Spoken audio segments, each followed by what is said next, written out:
Good morning to all of you साथियों। आइए आगे बढ़। देखिए क्या है ना कि बोर्ड पीडीएफ जो है उसके लिए बहुत परेशान मत रहिए। बोर्ड पीडीएफ आपको कंप्यूटर का, हिंदी का, ये सब का तो निश्चित रूप से जाएगा ही जाएगा, रीजनिंग का भी जाएगा। ग्रेड वाला बोर्ड पीडीएफ के लिए बहुत चिंता मत करिए। आपको एक मटेरियल हम भेज ही दिए हैं, बुक में भी ये मैटर है। उसके बाद क्या है कि थोड़ा बहुत आप खुद से भी अगर लिखिएगा, वीडियो देख करके रोक करके, तब ना आपको भी समझ में आएगा। नहीं तो देने के लिए तो बहुत मटेरियल है, कितना चीज़ आपको देंगे। आज एक और मैटर इसी चैप्टर का हम भिजवा देंगे, समझ गए कि नहीं। तो आप लोग मटेरियल के लिए चिंता मत कीजिए है।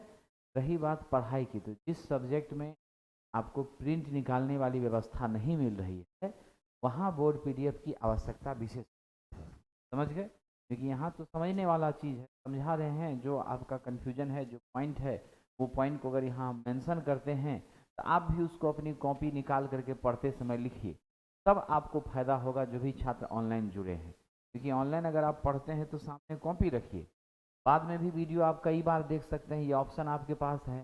तो आप उस समय भी देखते समय कॉपी लेकर उसको नोट किया कीजिए ट्रेन में, तभी जा करके आपको बहुत फायदा होगा, ठीक है।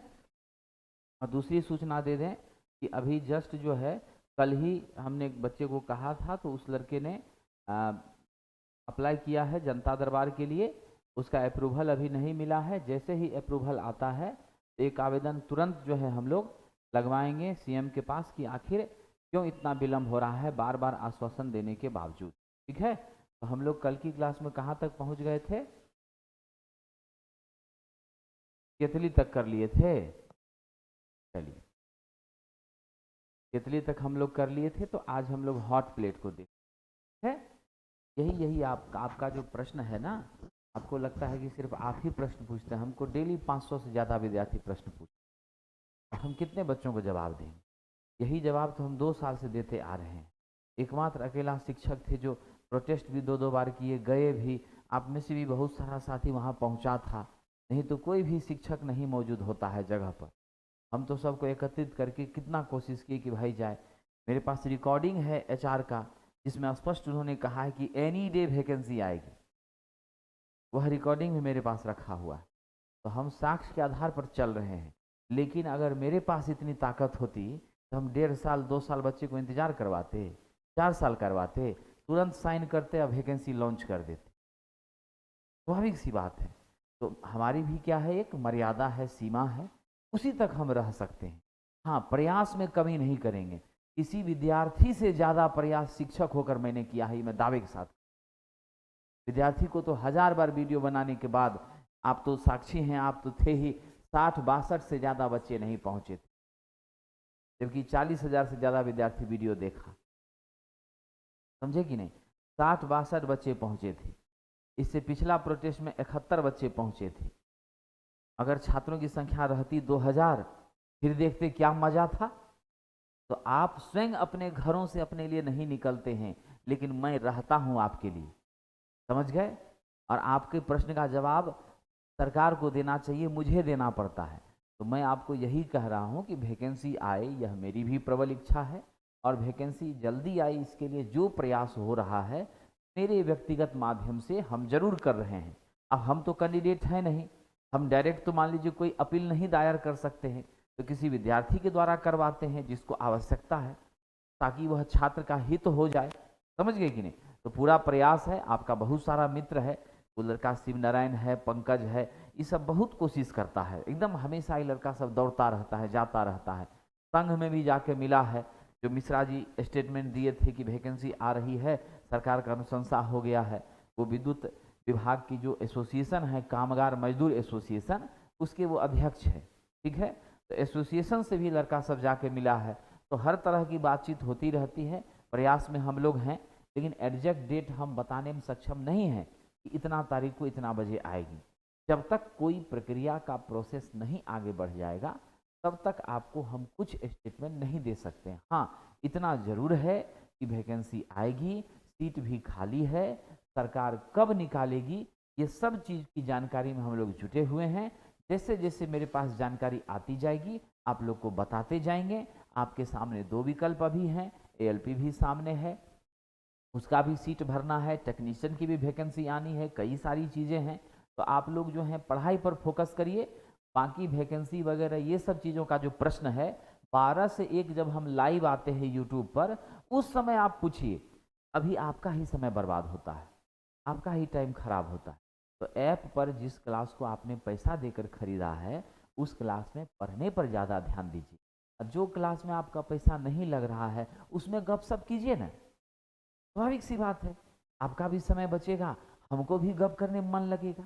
अभी तो पढ़ने पर रुचि देना है, ठीक है। आइए आगे बढ़ते हैं।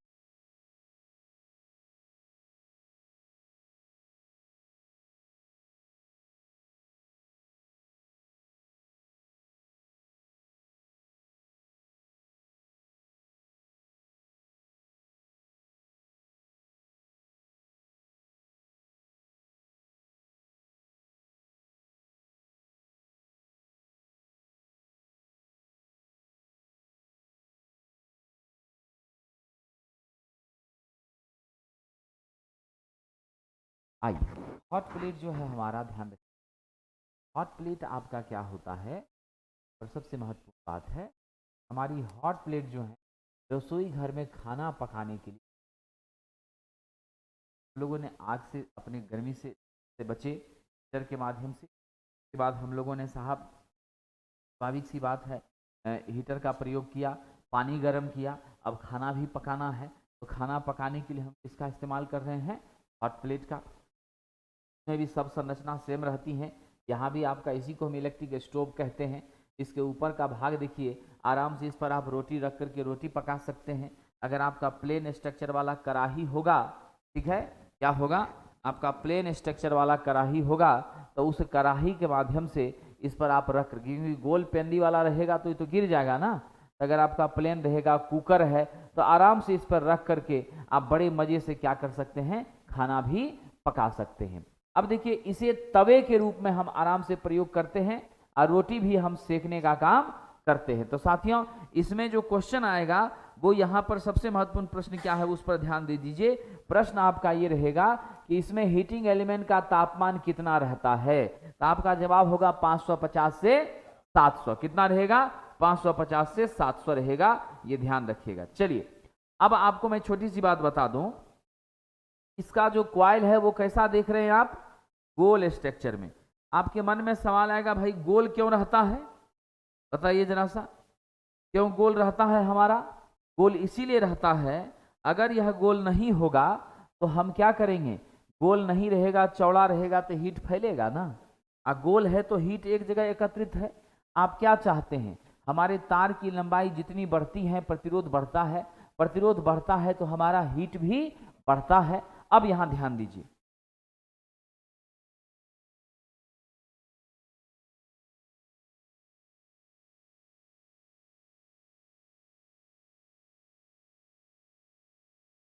आइए,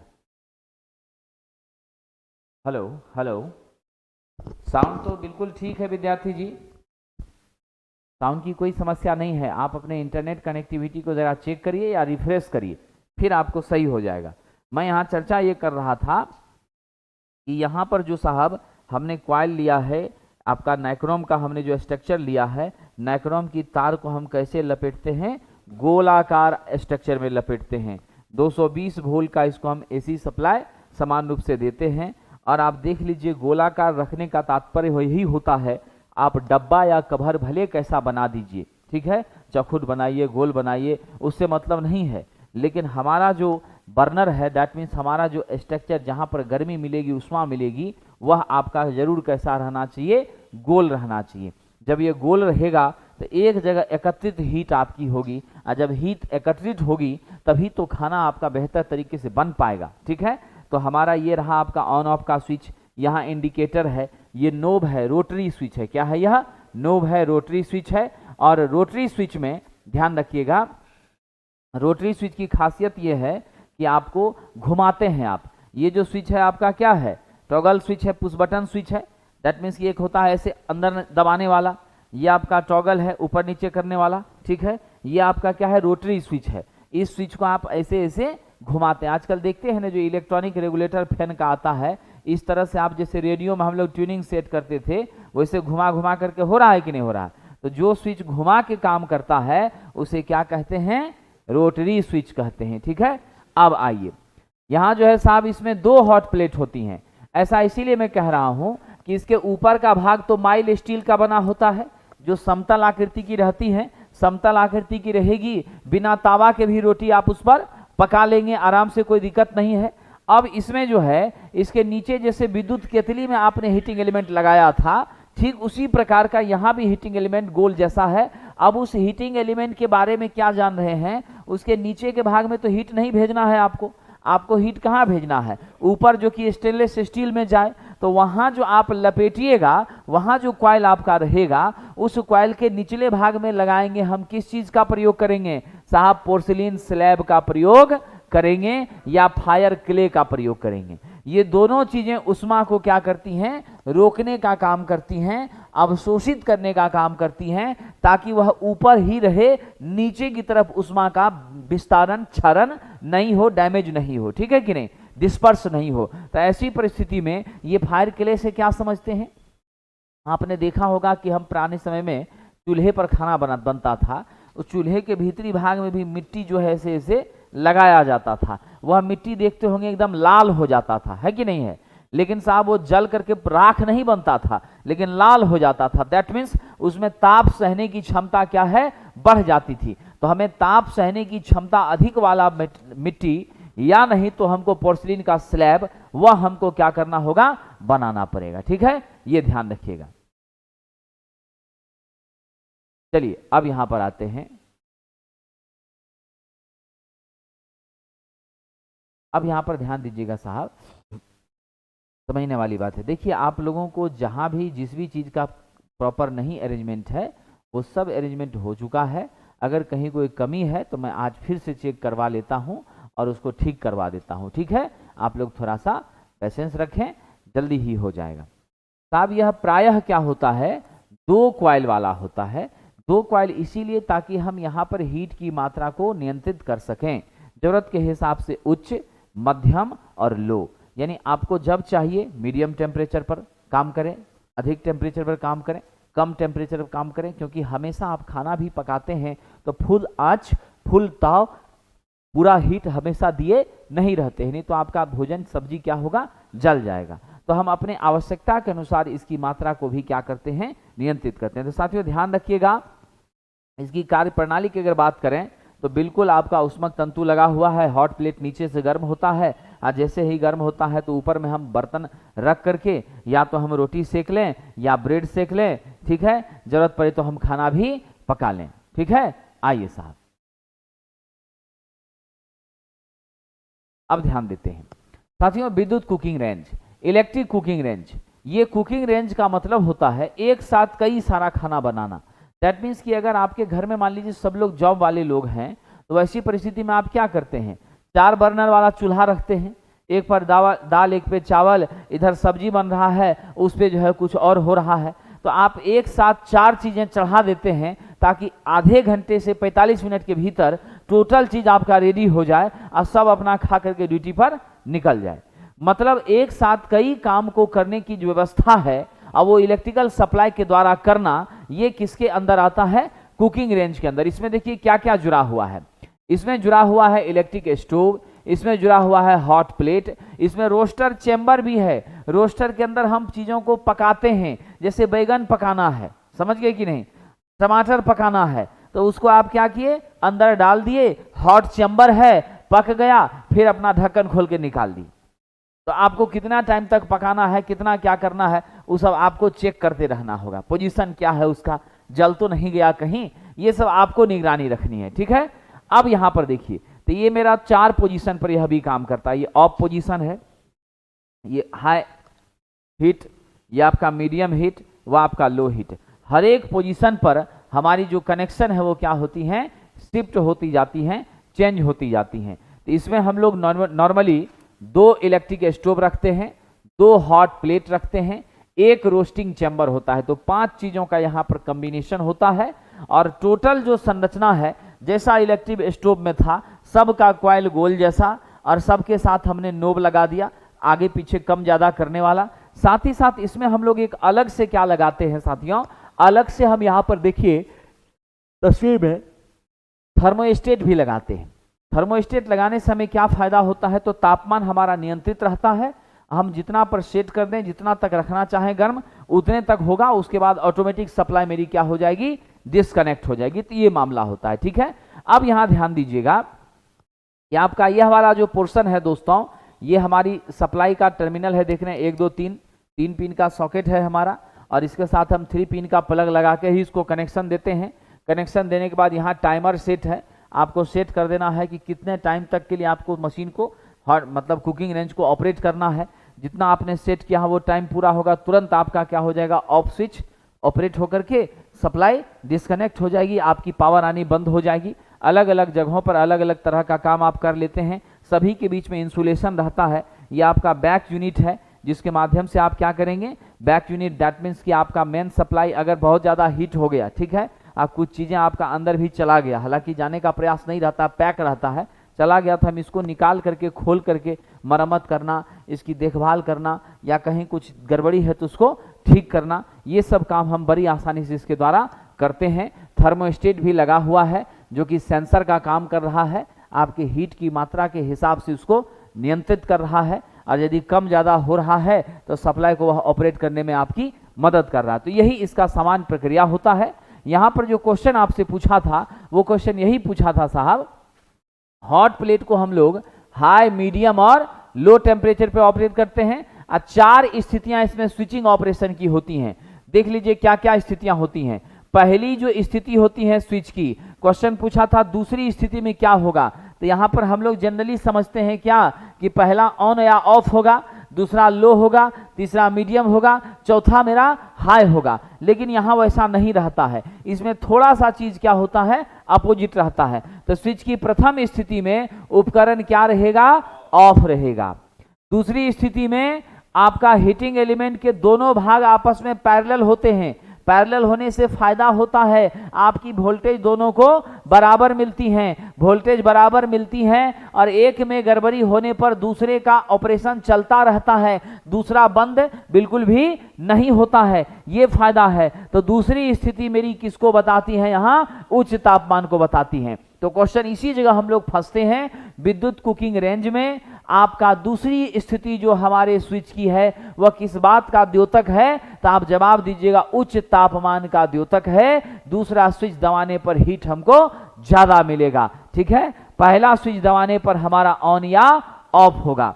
साथियों तीसरा स्थिति जो है ये केवल बड़े भाग को जोड़ता है, यहां मीडियम टेम्परेचर ही आपका मिलेगा। और चौथे स्थिति में देखिए ये श्रेणी में जोड़ देता है, हमारा तापमान क्या होता है, कम हो जाता है। तो आपको याद रखना है पहला पोजीशन दोस्तों, फर्स्ट पोजीशन क्या होगा, ऑन या ऑफ। साहब जी सेकेंड पोजीशन आपका हाई, साहब जी थर्ड पोजीशन आपका मीडियम, साहब आपका फोर्थ पोजीशन लो। ये सीक्वेंस याद रखिएगा, यहां हाई मीडियम लो होता है, लो मीडियम हाई नहीं होता है। अगर आप उल्टा सीक्वेंस जाएंगे आंसर आपका गलत हो जाएगा, ठीक है। आइए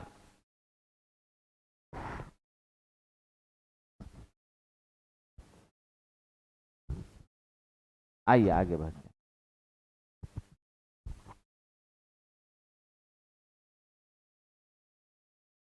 अब यहां ध्यान दीजिए टोस्टर।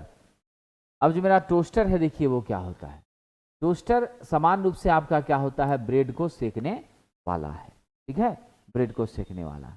विद्यार्थी तीसरा टाइप जो है ना वो कोयला वाला आयरन है, उसका जरूरत नहीं है, इसलिए उसको पढ़ने की भी आवश्यकता नहीं है, मार्केट से आउट हो गया है, उससे संबंधित प्रश्न भी आपको पूछा ना जाता है ना जाएगा, समझ गए कि नहीं, इसीलिए उसकी जरूरत एकदम नहीं है। चलिए रही बात बुक की साथियों, तो आप लोग जो हैं मटेरियल तो आपको दे ही रहे हैं, यदि बुक लेने की इच्छा है आपकी तो इलेक्ट्रीशियन ट्रेड थ्योरी रुक्मिणी प्रकाशन का वॉल्यूम 1 और वॉल्यूम 2 दोनों ले लीजिए।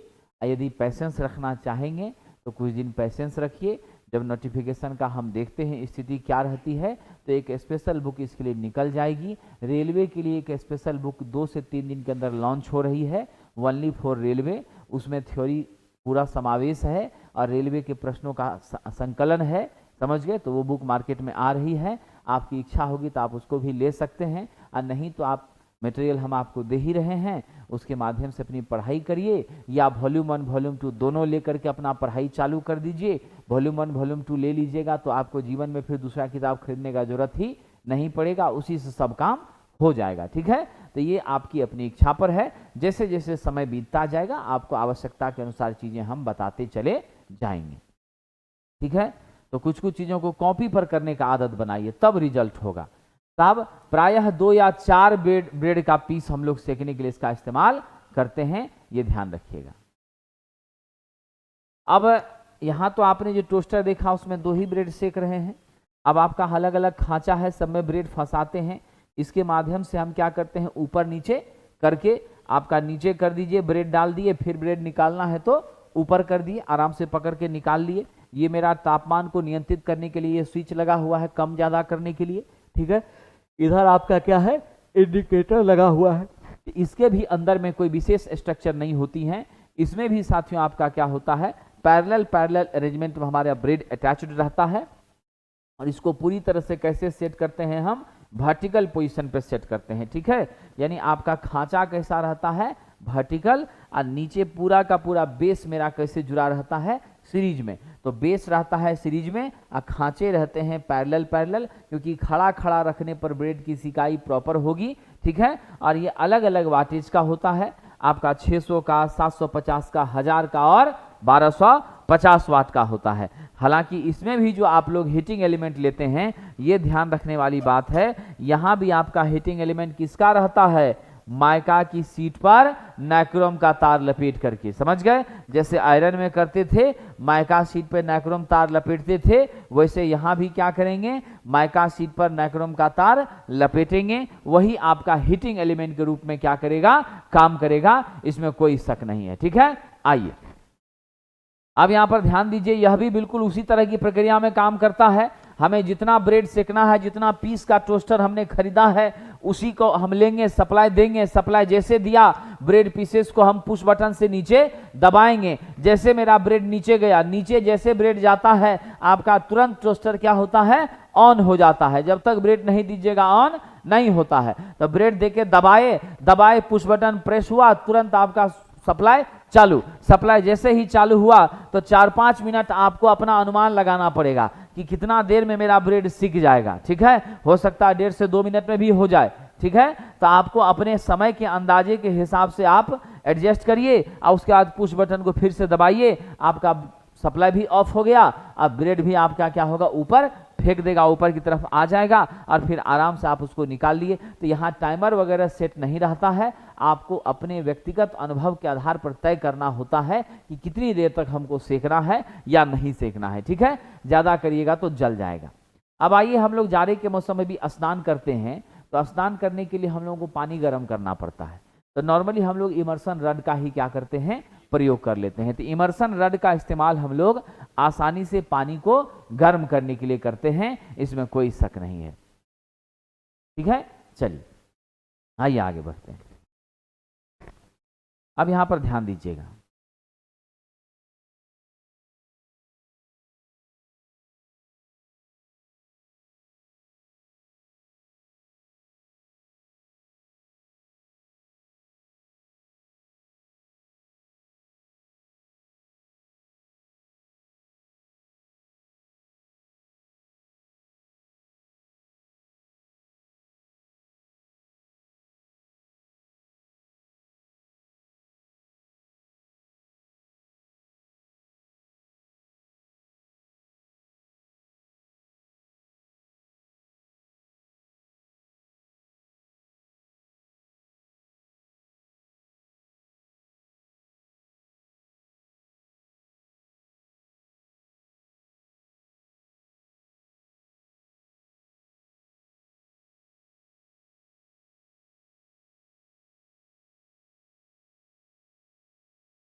आइए तो साहब यहाँ जो हमारा रहता है आपका इमर्सन रड, तो यह इमर्सन रड जनरली है क्या आपका, ये पीतल का बना हुआ रहता है, पीतल की नली रहती है, समझ गए, पाइप, भीतर खोखला है, ठीक है।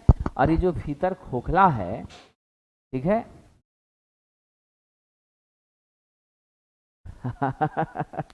विद्यार्थी जी करंट तो लगवे करेगा, अब तो तुम बड़े हो गए हो और तुम समझदार भी हो गए हो, तो एक अच्छा चीज बता देते हैं, अब शॉक प्रूफ इमर्सन रड आ रहा है जिसमें बिजली का झटका नहीं लगता है। आप इसको चला करके हाथ से पकड़ भी लीजिएगा, आपको कोई टेंशन नहीं है। भले हाँ दाम थोड़ा ज़्यादा लगेगा, 350 रुपया ज़्यादा लगेगा, ठीक है। तो एक बार आप कोशिश करिएगा, जा करके शॉक प्रूफ इमर्सन रड खरीद के लाइए और उसको लगा के आप पानी गर्म कीजिए, इधर उसी पानी को हाथों सब भी उसमें धो धा लीजिएगा, ऐसे उसको पकड़ भी लीजिएगा, आपको झटका नहीं लगेगा। गरम तो रहबे न करेगा, गरम लगेगा तो जाड़ा में तो गरम अच्छे न लगता है जी, तो गरम रहेगा तब तुम्हारा मन है हम छुएंगे बिजली से खेलेंगे तो खेलो, है कि नहीं है। हाँ तो स्वाभाविक सी बात है, शॉक प्रूफ भी आजकल रहता है, ठीक है कि नहीं। तो हम लोग जितना टेक्नोलॉजी डेवलप हो रहा है, चीजें उतनी उन्नत होती जा रही है, समझ गए कि नहीं। जब आप हायर स्टडीज के लिए सोचेंगे भविष्य में, तो इलेक्ट्रिकल मॉन्स्टर करके एक मैगजीन आती है, समझ गए, उस एक किताब की कीमत जो है सो थोड़ी ज्यादा है, महंगी मैगजीन है, आपको 300 रुपया के आसपास पड़ता है, ठीक है। तो उसमें इंग्लिश मीडियम की बुक है, वो बुक आपका मुंबई से छपती है, ठीक है। पूरे दुनिया भर में इलेक्ट्रिकल में जितना नया नया रिसर्च इनोवेशन हुआ है वो सब उस मैगजीन में निकलता है। और जब उस मैगजीन को आप पढ़ेंगे या देखेंगे, जनरली जो बच्चे पीएचडी वगैरह वाले लोग हैं वही पढ़ते हैं, बीटेक वगैरह का भी विद्यार्थी नहीं पढ़ता है, ठीक है। तो वो जिनका रिसर्च में इंटरेस्ट है वो लोग उसको पढ़ते हैं। तो उस मैगजीन को जब आप पढ़ेंगे तब आपको लगेगा कि हम तो 40 साल पुरानी टेक्नोलॉजी प्रयोग कर रहे हैं, अब कितना जमाना चेंज हो गया। इलेक्ट्रिकल मॉन्स्टर कहीं नहीं मिलता है, तो आपको स्पेशल ऑर्डर देकर मंगवाना पड़ेगा।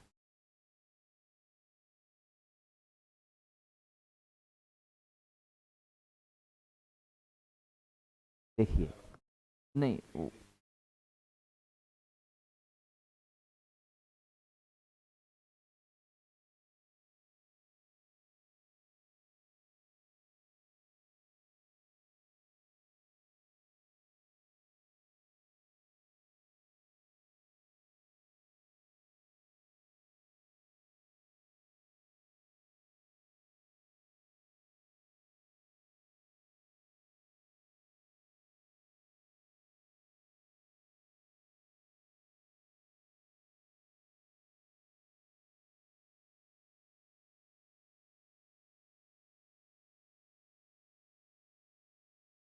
देखिए साहब, इसमें क्या है, नाइक्रोम तार से बना हुआ महीन क्वाइल नुमा स्ट्रक्चर, यानी पीतल का ये आपका क्या है, नली। अब पीतल के नली के भीतर, ये मेरा पीतल का मान लीजिए नली है, इस पीतल के नली के भीतर हमने नाइक्रोम का जो है पतला पतला ऐसा ऐसा क्वाइल डाल दिया। इस क्वाइल को डालने के बाद भी हम दूसरा क्या किए, इसमें पाउडर भर दिए, किस चीज का जी, मैग्नीशियम का, मैग्नीशियम ऑक्साइड। कौन सा पाउडर भर दिए, मैग्नीशियम ऑक्साइड, ठीक है ना। क्या किए साहब, मैग्नीशियम ऑक्साइड का हम पाउडर भर दिए। अब जो मैग्नीशियम ऑक्साइड का पाउडर भर दिए, जैसे ही मेरी यह नाइक्रोम की तार विद्युत सप्लाई के संपर्क में आती हैं, हीट हो जाती हैं, गर्म हो जाती हैं, गर्म होने के बाद जो मैग्नीशियम ऑक्साइड है उसके माध्यम से यह हीट आपके इस बाहरी सरफेस को पहुंचती हैं। फिर इस बाहरी सरफेस के संपर्क में क्या रहता है, आपका पानी, और जब पानी इसके संपर्क में रहता है तो पानी भी गर्म हो जाता है। यही इसकी संरचना और यही इसकी गतिविधि रहती है, ठीक है।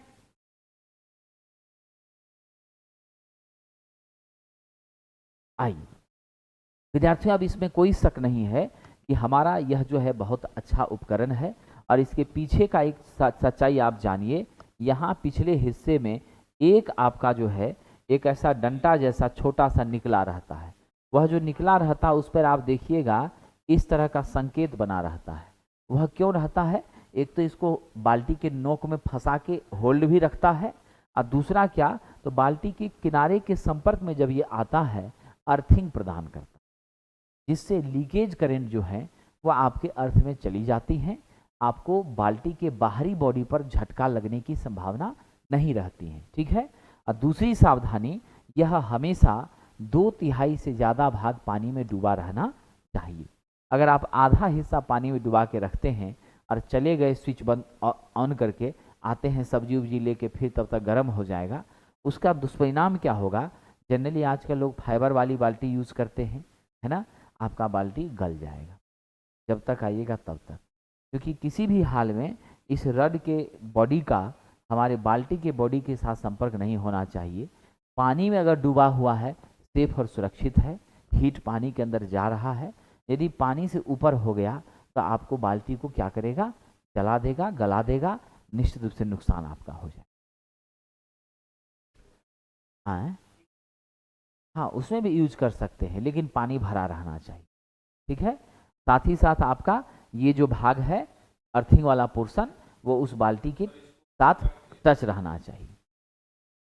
हाँ, अभी झटका लगेगा, एकदम लगेगा, क्योंकि आपका शॉक प्रूफ नहीं है, समझ गए? आपको निश्चित झटका लगेगा और आपकी पानी में बुलबुला नहीं छोड़ता है। आप जानते हैं क्योंकि एसी सप्लाई इसके माध्यम से पास कर रही है, और एसी देने पर पानी में बुलबुला नहीं होता, डीसी में बुलबुला होता है। ठीक है, क्योंकि उसमें इलेक्ट्रोलाइसिस होने लगता है, पोलराइजेशन होता है, और अलग अलग आयंस के पास जो है ट्रांसफर हमारे इलेक्ट्रॉन्स का होना चालू हो जाता है, जिसके वजह से बुलबुला उत्पन्न होता। यहाँ ऐसा कुछ नहीं होता। इसीलिए आप जब इमर्सन रड का यूज करते हैं वह हमारा निश्चित रूप से क्या होता है साथियों, तो आपको एसी सप्लाई पर चलता है, डोमेस्टिक 230 वोल्ट एसी पर, इस कारण से इसमें बुलबुला नहीं होता। जब शॉक प्रूफ होगा तब आप हाथ डालिए, झटका नहीं लगे, अभी डालिएगा जरूर लगेगा। हाँ, ऑफ करके भी आप याद रखिएगा, सावधानी हमेशा।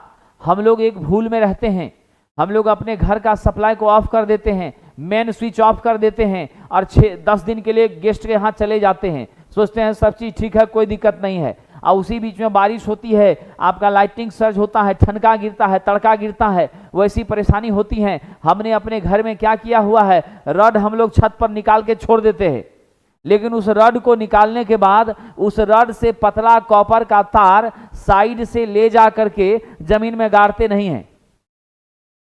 समझे?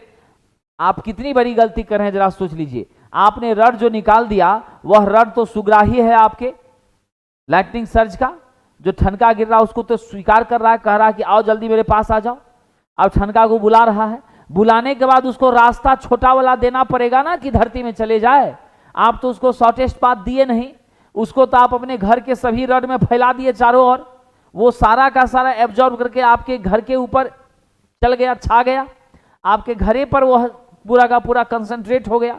परिणाम ये होती हैं आपकी पूरी की पूरी सिस्टम शॉर्ट कर जाती हैं। आपने जिस टीवी का प्लग लगाया, ये सब प्लग हमने लगाया हुआ है, आपको क्या लगता है यहाँ जो मान लीजिए हम प्लग लगा दिए हैं, यहाँ पर जोड़ दिए हैं प्लग को, अब वहाँ मेन स्विच ऑफ करके चले जाएंगे तो मेरा सप्लाई पूरी तरह से डिस्कनेक्टेड है? नहीं, 2 से 3% फिर भी हमारी यह सिस्टम जीवित अवस्था में है। आप तभी इसको मृत अवस्था में कर पाते हैं, पूरी तरह से डिस्कनेक्ट कर पाते हैं, आपको इस प्लग को खोल के हटाना पड़ेगा। इसीलिए हमेशा याद रखिएगा, जब भी 2 दिन 4 दिन 5 दिन के लिए आप अपने घर से बाहर जाते हैं, वैसी परिस्थिति में आप निश्चित रूप से साहब कितना भी सब कुछ ऑफ करिए, लेकिन अपने घर के महंगे उपकरण का प्लग को खोल करके बाहर निकाल दीजिए। आपका ठनका गिरे कि कुछ गिरे, आपके उपकरण पर असर नहीं पड़ेगा, नहीं तो असर पड़ेगा। हाँ, नहीं, बिल्कुल नहीं लाइन देना है। उस रड को हम अपने छत के ऊपरी हिस्से पर लगाते हैं, ठीक है, कम से कम 3 फीट का रहना चाहिए, और वह रड आप लोहे का न दें तो अच्छा है, वह रड या तो आप तांबे का दें या गैल्वेनाइज्ड आयरन का दें, ठीक है, जीआई का दें, समझ गए? हाँ, तो जीआई जो है उसका दें, गैल्वेनाइज्ड आयरन का, जस्तीकृत आयरन का, और उस रड के साथ आप कॉपर का तार या जीआई का तार ही, नंगा तार, कैसा तार? नंगा तार, कॉपर भी चलेगा।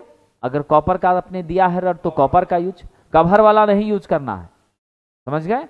कवर वाला यूज बिल्कुल भी नहीं करना है, ठीक है, ये ध्यान रखिएगा। कभी भी ग्राउंडिंग के लिए, अर्थिंग के लिए हम केबल का प्रयोग नहीं करते हैं। जैसे तार पे कवर लग गया तो वो केबल हो गया, केबल का प्रयोग नहीं करते। उस नंगे तार को आप ग्राउंड में ले जाइए, मकान के अगले हिस्से से नहीं, पिछले हिस्से से, जिधर आना जाना आवागमन कम होता है उस भाग से ले जा करके ग्राउंड में फिर आप उसी जीआई का एक रड डाल दीजिए और उस रड के साथ उसको अंदर में जाके कनेक्ट कर दीजिए, ठीक है। ऐसा करके देने पर आपका बिल्डिंग लाइटनिंग सर्ज से सेफ रहेगा, सुरक्षित रहेगा। नहीं नहीं नहीं, अरे सप्लाई काहे देना हो उसमें, सप्लाई को तो नहीं, जीआई गैल्वेनाइज्ड आयरन होता है। आयरन के ऊपर, लोहे के ऊपर जब हम जिंक का, जस्ता का क्या करते हैं, परत चढ़ाते हैं तो उसी को जस्तीकृत आयरन कहते हैं। और वह जस्तीकृत आयरन जो है उसमें जंग नहीं लगता है, इसीलिए उसका प्रयोग विशेष रूप से हम लोग करते हैं, ठीक है। चलिए, मैग्नीशियम ऑक्साइड का काम है कि हमारे इस नाइक्रोम के तार के माध्यम से जो गर्मी प्राप्त हो रही है उस गर्मी को अवशोषित करके बाहरी परत को पहुंचाना, और यह बाहरी परत उसको मेंटेन करके रखे, और मेंटेन करने के बाद हमारा पानी आराम से गर्म हो जाए, इसमें कोई शक नहीं है, ठीक है। चलिए, हम लोगों का अर्थिंग चैप्टर भी पढ़ना है, वायरिंग चैप्टर भी पढ़ना है, बहुत कुछ आपको पढ़ना है, उस सब चैप्टर में चलेंगे, वहां और डिटेल में चर्चा करेंगे, ठीक है। आइए, अब यहाँ पर देखिए, यह जो है आपका मैग्नीशियम, यह कैसा होता है, अचालक पाउडर होता है, लेकिन यह विद्युत का अचालक होता है, लेकिन ताप का क्या होता है, सुचालक। क्योंकि हम ये चाहते हैं कि झटका बहुत कम से कम लगे, इसीलिए हम इस सब चीज़ का इस्तेमाल करते हैं। क्योंकि आप तो नहीं न चाहिएगा कि हम पानी में मान लीजिए थोड़ा बहुत गलती हुआ अगर तो तुरंत आदमी ख़त्म ही हो जाए। ऐसा अगर डेंजरस रहे तो कोई आदमी पानी यूज करेगा जी, नहीं करेगा। तो हम लोगों को सुरक्षा का भी ध्यान रखना पड़ता है। तो मैग्नीशियम ऑक्साइड आपके बिजली को तो नहीं देता है, बॉडी तक संपर्क कराता है। वो करता क्या है, हीट को लेकर के वहां तक पहुंचाता है। अब विद्युत का कुचालक लेकिन उष्मा का सुचालक होता है। इसी कारण से इसका प्रयोग करते हैं कि हमारा पानी गर्म हो जाए, लेकिन आपका स्वाभाविक रूप से साहब झटका बिल्कुल भी ना लगे। वैज्ञानिकों यहाँ पे ध्यान दीजिएगा, इसका जो दोनों सिरा है एक मोटे तांबे का कनेक्टर से जुड़ा होता है। मोटा तांबा इसीलिए लेते हैं ताकि आपका रेजिस्टेंस कम हो, अधिक मात्रा में मेरी क्या जाए साहब, करंट जाए, और बड़े आराम से हम अपने सिस्टम का इस्तेमाल करके उसको गर्म कर पाए। तो यहाँ जो कनेक्टिंग वायर्स होती हैं, चीनी मिट्टी या नहीं तो बेकेलाइट का जो है बना रहता है। 3 पिन का प्लग यहाँ भी यूज करेंगे, पावर सर्किट का इस्तेमाल करके इसका प्रयोग करेंगे। 1000, 1500 और 2500 वाट का होता है। हम लोग थोड़ी देर के लिए भी इस्तेमाल करते हैं। तो वैसी परिस्थिति में भी आप ध्यान रखिएगा कि आपका बिजली का बिल तो थोड़ा ज़्यादा आता ही है, पावर का कंजप्शन यहाँ क्या हो रहा है, अधिक हो रहा है, इसमें कोई शक नहीं।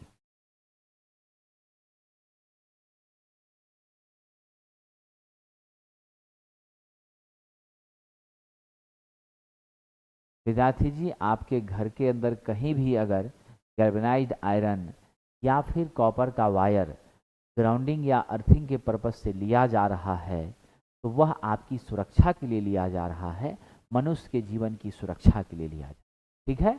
उसका एकमात्र उद्देश्य होता है कि मानव जीवन की सुरक्षा। अर्थिंग का एकमात्र उद्देश्य क्या है, हमारी रक्षा, ठीक है। क्योंकि हमारे किसी भी उपकरण की बॉडी में अगर करंट आती हैं तो हम अगर उस उपकरण को छूते हैं, टच करते हैं तो करंट हमारे भी शरीर में आती हैं, विद्युत आघात का खतरा रहता है। उस विद्युत आघात के खतरे से बचने के लिए हम लोग अर्थिंग करने का प्रयास करते हैं। साहब जी, ये देख लिया आपने, 10 से 30 मिनट के अंदर आपका बाल्टी का पानी क्या होगा, गर्म हो जाएगा और वह स्नान करने लायक हो जाता है। साथियों, अब हम लोग बात करते हैं, बाल्टी तो छोटा मोटा चीज़ है, लेकिन अब जब आपका रिक्वायरमेंट बड़ा हो, बड़े लेवल पर काम है, तो फिर हम लोग क्या करेंगे, गीजर का प्रयोग करेंगे। तो स्नान करने के उद्देश्य से, पानी गर्म करने के उद्देश्य से हम लोग इसका प्रयोग करेंगे, गीजर का करेंगे। आइए,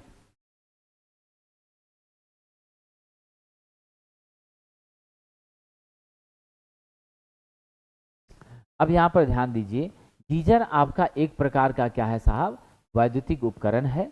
निश्चित रूप से इसमें भी आप इलेक्ट्रिकल सप्लाई देते हैं और उसके माध्यम से यह करता क्या है, पानी को गर्म करता है। पूरी व्यवस्था अगर इसकी हम देखें, हम किचन में भी वॉश बेसिन में लगा देते हैं। जाड़े में जो है बर्तन धोने में दिक्कत होता है, तो हल्का पानी अगर गर्म आता है तो बर्तन वगैरह साफ़ करने में भी सुविधा रहती है।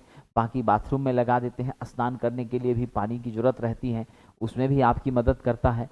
तो समान रूप से हम पानी को गर्म करने के लिए इसका प्रयोग करते हैं। यह हमारा दो प्रकार का है, एक इंस्टेंट गीजर, एक स्टोरेज गीजर। इंस्टेंट गीजर जो है वह पानी आती जाती है, गर्म होता जाता है, निकलती जाती है, ठीक है, यहाँ जमा नहीं होगा। स्टोरेज में क्या होता है, आपका 5 लीटर, 10 लीटर, 20 लीटर, 40 लीटर, जितने लीटर का आपका वहाँ टैंक लगा हुआ है आपके गीजर के बॉडी के साथ, गीजर के साथ, उतना पानी को वह स्टोर करके गर्म भी रखता है। 4 घंटा, 6 घंटा, 8 घंटा तक गर्म रखता है। अगर आपका बिजली चला भी गया, नहीं भी कोई व्यवस्था है, तो उतना पानी आपके पास जमा है जिससे आप उसका यूज कर लीजिएगा। समझ गए कि नहीं? तो आपका ये नाम के हिसाब से इसका काम क्या होता है, बड़ा आसान होता है। ये मामला है। अब आइए देखते हैं। बिल्कुल विद्यार्थी जी, ऑब्जेक्टिव क्वेश्चन भी कराते चलेंगे, धैर्य थोड़ा रखिए, ठीक है कि नहीं? समझ गए? तो कल की क्लास में ऑब्जेक्टिव क्वेश्चन करा ही देंगे। आप लोग घबरा बहुत जाते हैं, समझ गए कि नहीं? क्या होता है कि धैर्य बहुत आवश्यक है मनुष्य के जीवन में, ठीक है? आपका आदेश अगर होगा तो हम क्वेश्चन ही पहले करा देंगे, थ्योरी बाद में कराएंगे, ठीक है? हाँ, मतलब पहले रिजल्ट आउट कर दीजिए, परीक्षा फॉर्म बाद में भरवाइएगा। क्या विद्यार्थी जी? हाँ, बच्चा जन्म ले ले, क्या बनेगा बाबू, डॉक्टर, तो पहले उसका एमबीबीएस का डिग्री दे दीजिए, पढ़ेगा बाद में, परीक्षा बाद में, ठीक है कि नहीं? पहले क्लिनिक खोल लेगा। हाँ कि हाँ, सर्टिफिकेट मिल गया तो बन तो गया डॉक्टर। घबराना नहीं है सतीश जायसवाल जी, ऑब्जेक्टिव क्वेश्चन भी कराते जाएंगे, न्यूमेरिकल भी कराएंगे, अब भरपूर कराएंगे। बैच सेपरेट है, बिहार इलेक्ट्रिसिटी बोर्ड इसका नाम रखा गया है, इसका मतलब स्पष्ट है, इसमें खाली सारा खेल जो है किसका होगा, इलेक्ट्रिसिटी बोर्ड का होगा, समझे कि नहीं? बाकी आप लोग कह देते हैं सर फायदा करेगा, तो हम बोल देते हैं एलपी में फायदा करेगा, लेकिन नाम हमको नियम के अनुसार खाली बिहार इलेक्ट्रिसिटी बोर्ड लेना चाहिए, ठीक है कि नहीं? आइए साहब, तो आप देख रहे हैं हमारा गीजर बड़ा खूबसूरत सा है। निचले भाग से आप देख रहे हैं साहब क्या जा रही है, पानी। ऊपर से हमने सप्लाई जोड़ दिया है, प्लग, और हमेशा इसको ऊपरी हिस्से में रखते हैं। और एक सावधानी बरती जाती है, गीजर का जो स्विच है सदैव हमारे बाथरूम से बाहर रहना चाहिए, क्योंकि कई बार क्या होता है, हम बाथरूम में भीगे स्नान कर लिए, स्नान किए, मान लीजिए थोड़ा बहुत शरीर पोछे, शरीर गीला भी है, अरे बिजली बिल उठ रहा है, माइंड में हमेशा रहता है, स्वाभाविक है, भारतीय लोग है ना भाई, तो माइंड में रहता है बिजली बिल, बिजली बिल, बिजली बिल। तुरंत भीगा हाथ से ही, पैर भी तो खुला ही है, ठीक है कि नहीं, भीगे हाथ से ऐसे नमर करके, उछल करके बंद करने लगे। उसी में मान लीजिए सीपेज है, कहीं कुछ है, करंट लीक कर रहा है, पास सटे रह गए, अब आएगा 2 आदमी तब दरवाजा तोड़ेगा, फिर जाकर के जो होगा सो होगा, है कि नहीं है? तो ऐसी गलती हमको नहीं करनी है। कभी भी भीगे हाथ से, गीले शरीर से गीजर वगैरह के स्विच को बिना चप्पल पहने नॉर्मली बंद करने का प्रयास नहीं करना है। इसी कारण सुविधा के लिए, सुरक्षा के लिए कहा गया है कि हम स्विच को कहां लगाएं, दरवाजे के बाहर लगाएं, बाथरूम के बाहर लगाएं, ठीक है? हाँ हाँ हाँ, एकदम मारेगा, बिल्कुल मारेगा, क्यों नहीं मारेगा? क्योंकि करंट विद्युत का सुचालक होता है। बिजली से लगी आग को कभी भी पानी से बुझाना नहीं चाहिए, आग को और बढ़ा देगा। बिल्कुल बिल्कुल, उसका प्रिकॉशन यही है। इस तरह की परेशानी से अगर बचना चाहते हैं तो आप अर्थिंग जरूर अपने घर में लगवाइए, अर्थिंग को मॉनिटर करते रहिए, बीच बीच में चेक करते रहिए। अगर लंबे समय से आपने प्रयोग गीजर का नहीं किया है तो उपयोग करने से पहले, बाथरूम में नल खोलने से पहले आप जा कर के टेस्टर से सब जगह तत्काल टेस्ट कर लीजिए। ये एक सामान्य उपाय है। यदि आपको कहीं भी लगता है कि भाई करंट का एहसास है तो आप गीजर को चालू मत करिए। हाँ, अगर लगातार यूज में है, ऐसा कोई प्रॉब्लम नहीं है, तब तो चलेगा। नहीं तो अगर लंबे समय, कहा कि गर्मी में तो कोई चलाता नहीं है, जाड़ा के मौसम में ही चलाता है, तो जब चलाता है तो उस समय जरा सा एक बार शुरुआत में एक बार चेक चाक कर लीजिए, ठीक है, ये करना जरूरी होता है। तो इसके अंदर हम लोग कल की क्लास में और विस्तार से चर्चा करेंगे। दो चीजें हैं यहाँ पर।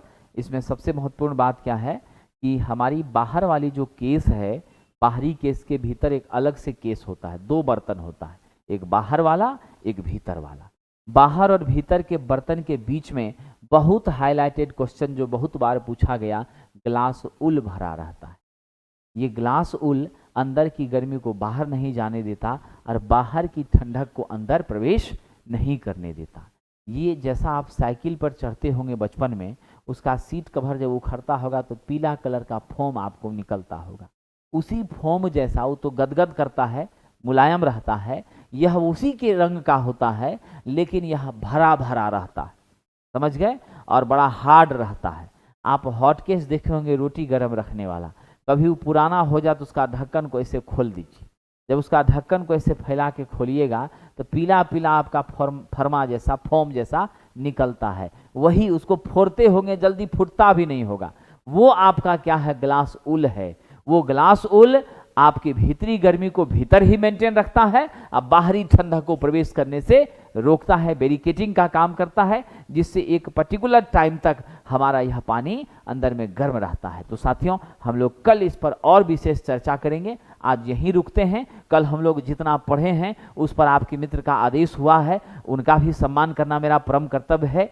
हम सेवक हैं, सेवा मेरा धर्म है, तो हम जरूर जो है इससे संबंधित प्रश्न भी कल आपको करवा देंगे। पुस्तक की जहां तक बात है तो हम आपको मटेरियल भेजा है, आज मैं फिर 12-1 बजे मटेरियल भेज दूंगा। आप सभी छात्र जो हैं, ऑफलाइन वाले विद्यार्थी, एक काम कीजिएगा, मेरे पास, आपके पास मेरा नंबर भी है,